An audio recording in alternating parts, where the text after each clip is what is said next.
telling you, I get these ideas for these segments, and it hits me like a ton of bricks. Ow. Oh. Good thing they're made of foam. I'm gonna show you how I make them. 2 of these bricks are real, and the rest, fake. Can you guess which ones? I bet you can't. Answer at the end of the show. In the world of prop fabricating, most oftentimes you're making molds. I'm going to make a mold of a real brick like this. The first thing I have to do is make a box a little bit wider all the way around than my brick. Then glue a piece of wood to the bottom of this. Put a little bit of glue on this side. Now with my brick suspended inside of my box, I can pour silicone.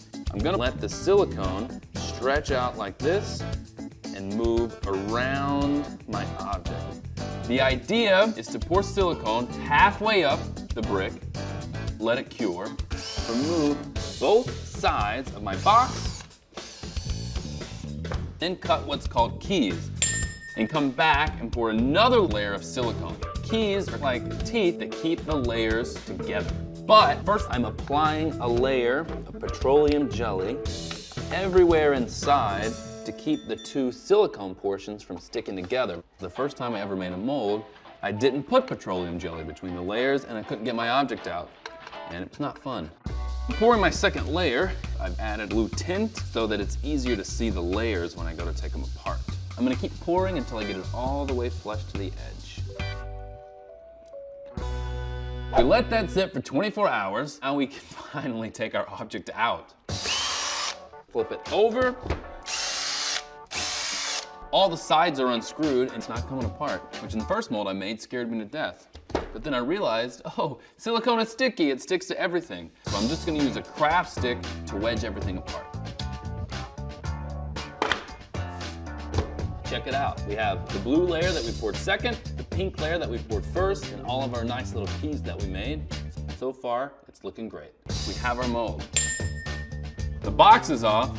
Now we can separate the silicone layers.